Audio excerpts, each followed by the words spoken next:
Amis du jour, chalutations.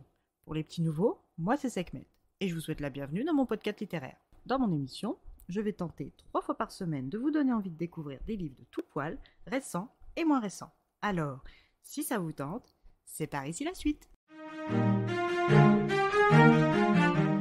Aujourd'hui, je vais vous présenter Jurassic Park de Michael Crichton, publié aux éditions Pocket. Débutons notre voyage auprès du docteur Roberta, dit Bobby Carter, dans la clinique du village de Bacia Anasco au Costa Rica. En pause de son poste à l'hôpital Michael Reese de Chicago, Bobby apprécie cette oasis qu'est le Costa Rica. Avec son assistant Manuel Aragon, elle entame une journée ordinaire sur l'île quand soudain, malgré la pluie torrentielle qui ne cesse de tomber depuis 3 semaines, le duo entend un hélicoptère approcher puis se poser. À son bord, un homme gravement blessé, amené là, faute de pouvoir rejoindre l'hôpital de Saint-Rosé, Ed Régis, le responsable du malheureux au sein de l'entreprise InGen Construction, décrit un accident d'excavatrice. Lorsque Bobby examine l'homme, il est inconscient et arbore une large plaie à l'épaule et à la cuisse, ainsi que des blessures défensives sur les bras. Le docteur Carter ne croit pas à l'accident de chantier, mais pense à une morsure. Mais de quelle sorte d'animal? Là est toute la question. Elle prend des photos, prélève de la substance gluante et mousseuse dans les plaies, et avant de pouvoir faire quoi que ce soit,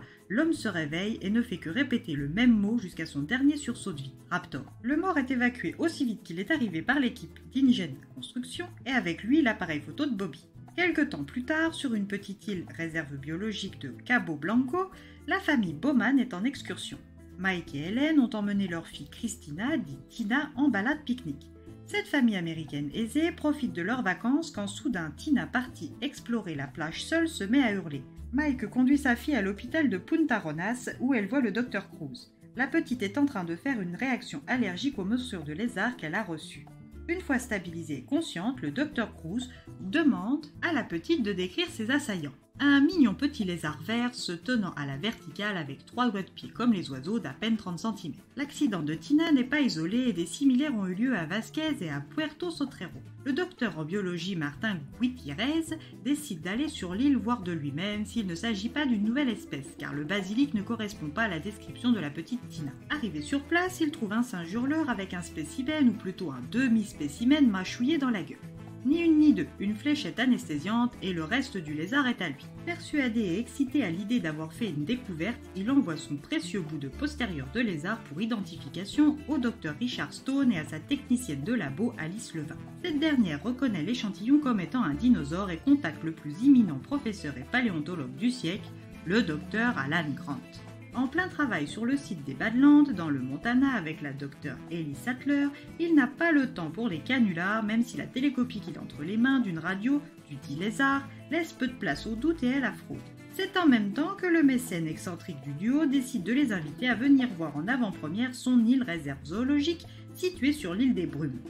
Ne pouvant refuser son concours à l'homme qui finance ses recherches, c'est blasé et chonchonné qu'il embarque aux côtés d'Ellie, de John Hammond, du mathématicien de génie le docteur Ian Malcolm et de Donald Gennaro, l'avocat conseil d'hygiène.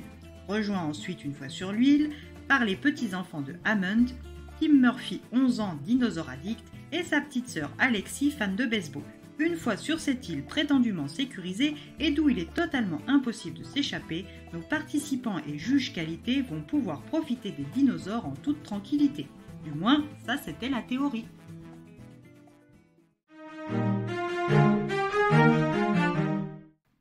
Un thriller haletant.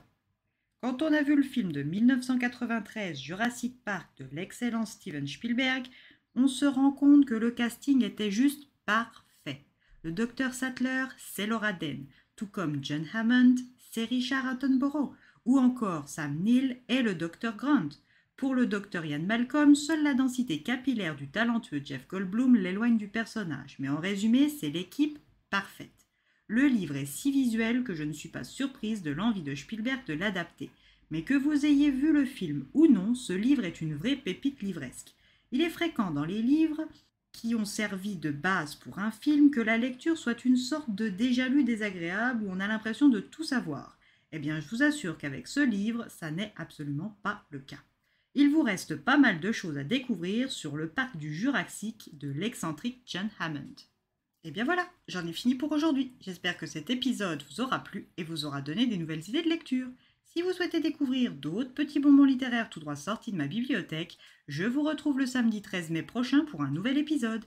Et si d'ici là je vous manque de trop, vous connaissez le chemin sur Instagram, @leslectures de Sekhmet. Sur ce, chalut les amis et à la prochaine!